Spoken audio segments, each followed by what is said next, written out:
A right-wing activist, a Reclaim Party founder, and former failed actor, Laurence Fox, has been charged with a sexual offence after allegedly sharing an upskirting image on X. Fox is accused of reposting a compromising image of TV presenter Narinder Kaur in April 2024. Fox did not create the image, but allegedly shared it after an argument with the Good Morning Britain star online over politics. Section 66A of the 2003 Sexual Offences Act means it is illegal to intentionally share a sexual image of someone without their consent. If convicted, Fox could get up to 2 years in prison and, in addition, be put on a sex offenders register.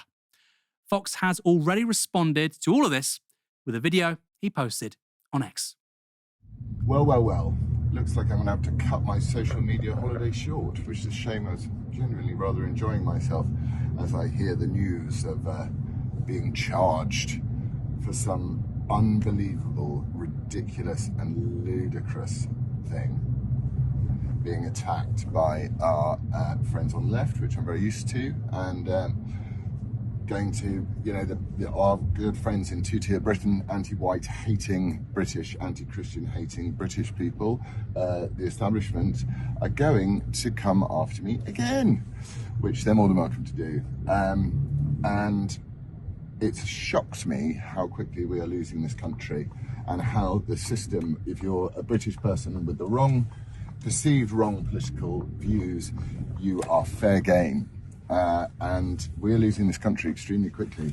And I'm happy to fight these people, but I really love it if other people started standing up and fighting too, because it's lonely out there, and I've been doing it for 5 years.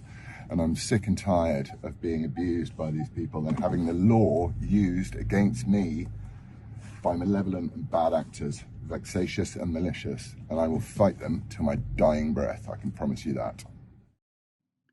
So, in many ways, Laurence Fox is the worst of all worlds. He has a messiah complex, he's deeply unintelligent, and he's also not an especially pleasant person, just my view.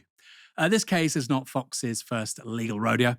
It comes after Fox was ordered to pay £180,000 in damages to drag artist Crystal and Stonewall deputy chair Simon Blake last year for defaming both of them on social media. Fox, calling the two gay men paedophiles, was ruled by the judge to be, quote, seriously harmful, defamatory, and baseless.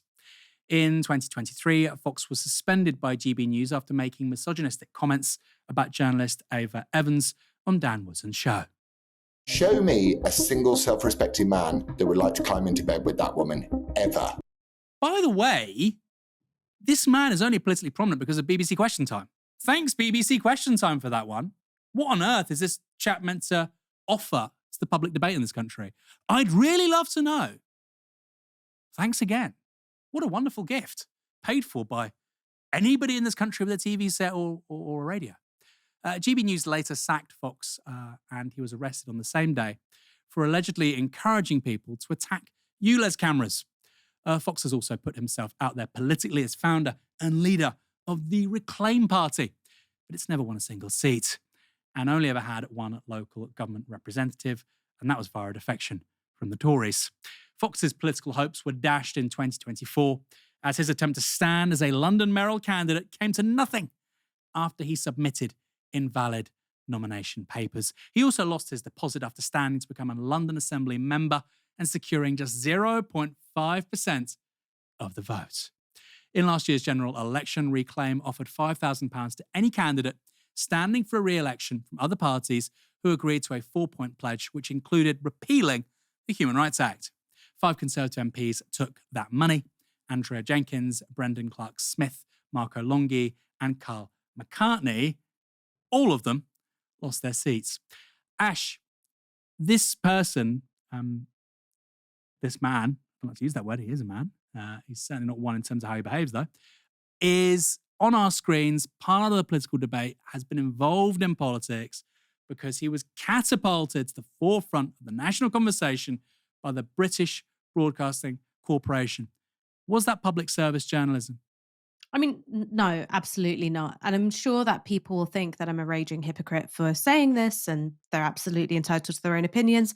I think that there is a massive problem with the fact that the commentary ring around news is too big, it's too inflated, and it's powered by people who are, I think, incredibly socially and psychologically maladapted, right? That they're actually the people leading this country's political conversation are the individuals you would least like to talk to in real life. Um, and I know people call me a hypocrite. My career has benefited immensely from that. You may think that I'm socially and psychologically maladapted myself. That is your opinion to have, and my husband's opinion to hold in private. But that is just what I see the central problem as being. In many ways, Lawrence Fox is a symptom of a sick media, as much as being somebody who has done, I think, his level best to cause and degrade the discourse even further. Because what's happening with regards to this allegation of an upskirting offence, it's an active criminal justice proceeding. There are limits to what it is we can say about this case. So instead, I want to talk maybe more broadly about the way in which sexual humiliation and sexualized forms of humiliation are used to target women in the public eye, particularly women on the left and women of color. This is something which I've seen happen so many times that I've genuinely lost count. There was somebody from Guido Fawkes who slept in a bed with a cardboard cutout of Diane Abbott. There is just so much racist and misogynistic material posted about Diane Abbott, much of which focuses on her body and her desirability. Um, when it comes to Ava Santina, who was subject to those awful comments by Laurence Fox on GB News, apparently the worst thing that a man can think to say of with regards to a woman is, "Oh, I wouldn't want to shag her," which is just completely puerile, and it doesn't go the other way. I mean, imagine if we were talking about a journalist who I disagree with. I don't know, you can pick any name you want out of a hat. And I was like, oh, I wouldn't want to shag him.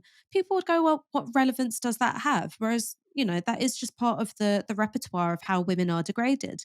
And I, unfortunately, this is something which I've experienced myself. In fact, I've experienced it directly from Laurence Fox when we were on a Radio 4 program about the history of argument. And I was asking him about who funded his very expensive libel case, which he lost. And I was pressing him on who's paying for it. He hit back with, "What color knickers are you wearing?" So I can't possibly speak to this case with Narinder Kaur, though of course she's got um, all of my solidarity in this matter because I know how it feels. What I would say is that he is somebody who, when he feels his back is up against the wall, he tries to, in some way, sexualize and degrade a woman. Right? That's something that I've experienced. That's something that we've seen in terms of his comments about Ava Santina. And if only he was the only man who did it. If only he was the only man who did it. If only he was the only person working in the media who does it. But he's not. This is something which is unfortunately widespread. Of course, you've got a whole ton of anonymous accounts who get up to all sorts. I mean, I've had to get photos which have been taken off my Instagram that, just of me in a bikini on my holiday. I've had to get them taken down from porn sites which have been uploaded with the express purpose of sexually degrading me. And if I sound angry, it's because I am, because it's so exhausting and intrusive and invasive that the worst thing a woman in the public eye can do is have a body.